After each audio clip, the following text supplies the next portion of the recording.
Buenas tardes, arquitectos. En esta oportunidad vamos a hablar sobre la quincha mejorada. Somos el grupo 12. Para esto voy a dar a continuación a mi compañera. Historia de la quincha en el Perú. La quincha se ha utilizado en el Perú desde la antigüedad, como lo demuestran los restos de la quincha encontrados en el sitio arqueológico de Caral.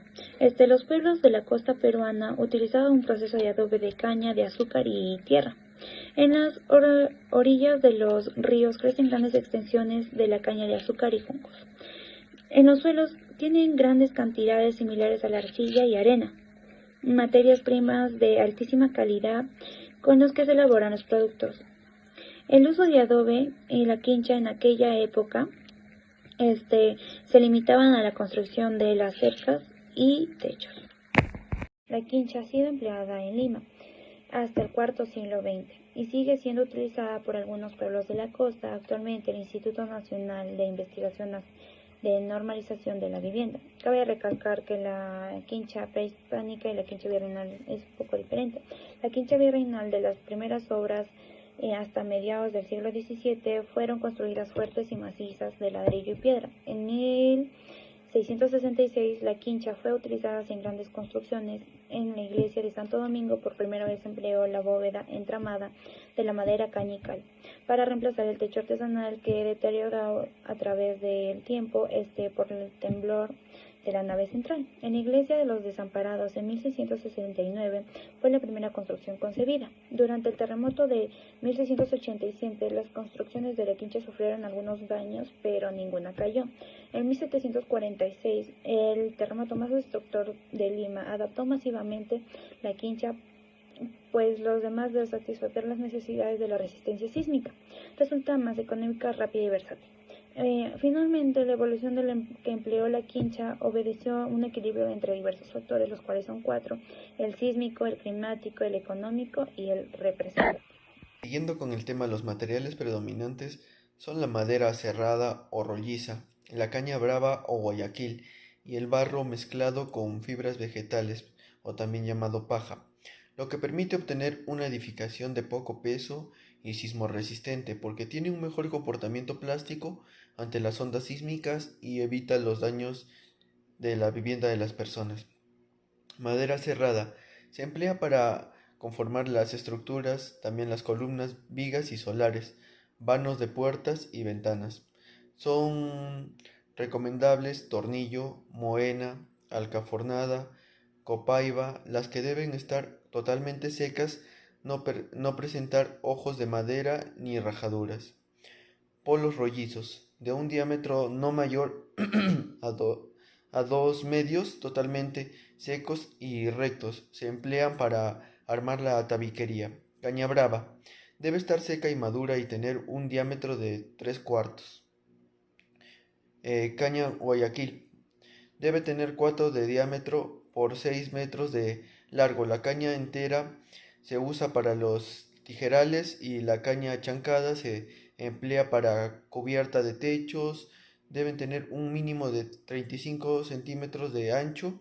La caña o emplear deben estar completamente seca. El barro y paja.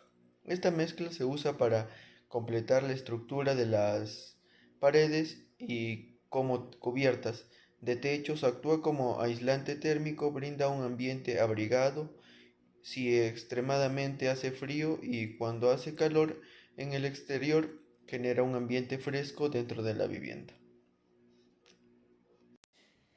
Continuando con la exposición, ¿cómo nosotros podemos hacer una casa con quincha mejorada?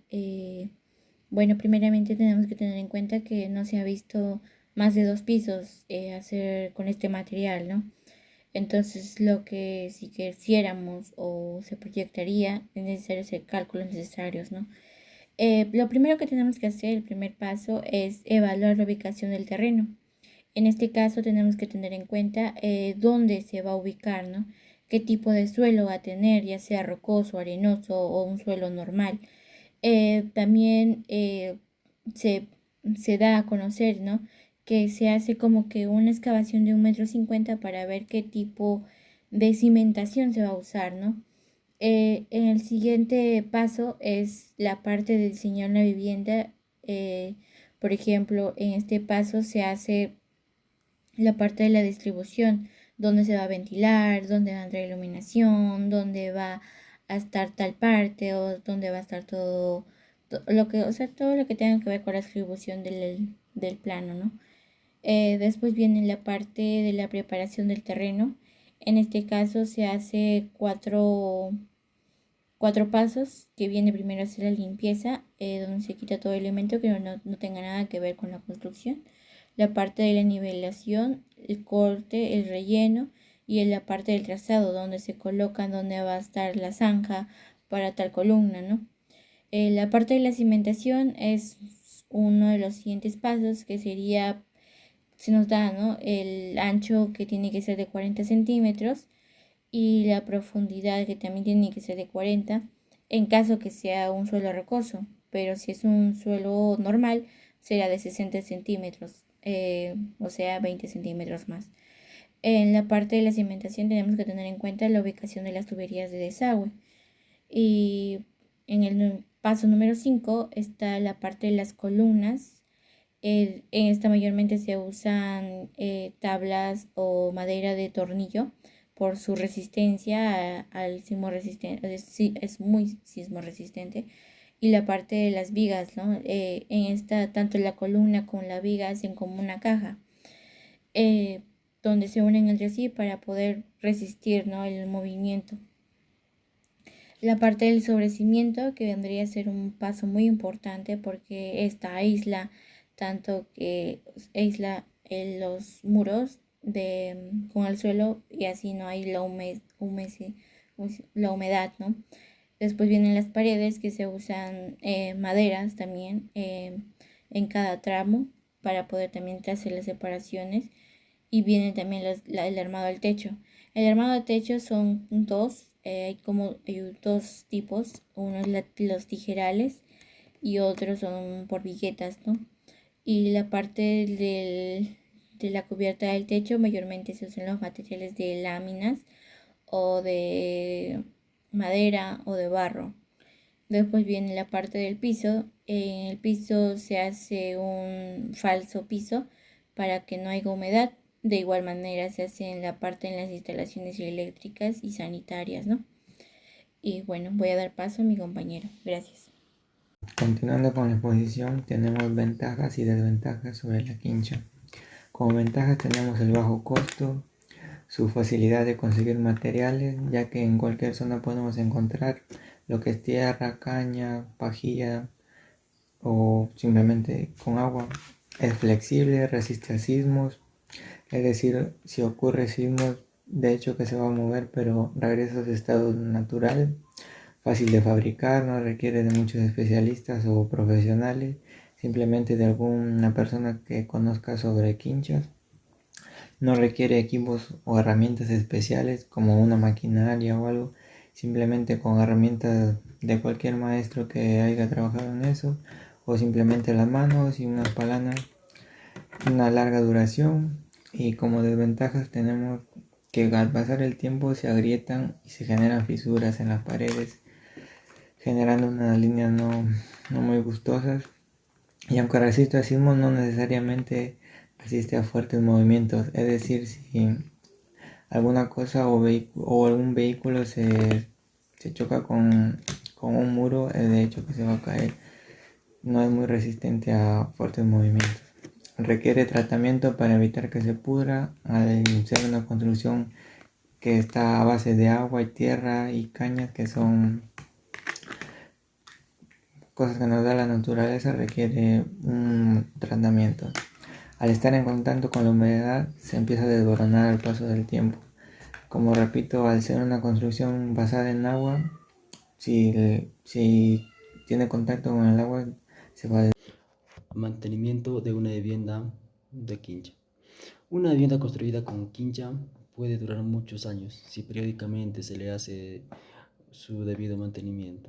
Este consiste en mantener agentes nocivos y medidas de reforzamiento y reparaciones. Protección contra incendios. En este tipo de viviendas las cañas de techo y paredes deben quedar totalmente cubiertas. Si se decide no revestir, será indispensable recubrir con preservantes de madera y verniz. Periódicamente se le debe aplicar petróleo para que así el petróleo pueda destruir a estos insectos y no sigan avanzando con la destrucción de la madera y la caña. Si aparecen agrietamientos en el revestimiento de las paredes o techos, se recomienda resanarlos con una mezcla de arena, cemento, yeso y brea también. Protección contra humedad y erosión de agua. Una mayor, una mayor protección de los techos de barro se consigue aplicando revestimientos externos. Esto podría ser con cemento, brea, yeso y arena también. En zonas lluviosas las casas deben tener aleros amplios para que la lluvia no afecte ni salpique las paredes. Para proteger la parte baja de las columnas de madera se pueden aplicar y revestir una mezcla de cemento, cal y arena de una altura incluso hasta de 30 centímetros. ¿Cómo reforzar o reparar una casa de quincha? Si se descubre que la madera está siendo destruida y carcomida por la polilla y no se ha podido evitar a tiempo, es necesario cambiar por una nueva y reemplazarlo, ¿no? Y si el salitre empieza a erosionar en las paredes, y se debe retirar el tarrajeo de la zona afectada y reemplazarlo con una mezcla que contenga aditivos especiales. Uno podría ser el cemento puzolánico.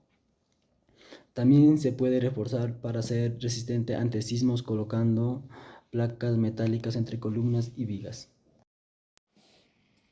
Bueno, terminando con la exposición, ya habíamos hablado de la historia, sobre el mantenimiento, sobre el proceso constructivo de la quincha. Es por eso que podemos decir que la quincha es un material sostenible donde se han usado en varias ocasiones por causas de desastres naturales para poder hacer viviendas, ¿no? Eh, También cabe recalcar que como futuros arquitectos necesitamos pensar en el bienestar de las personas, ¿no? Y que mejor que usar materiales sostenibles que sean tanto amigables con el medio ambiente y tanto para la parte económica, ¿no? Y social. Gracias.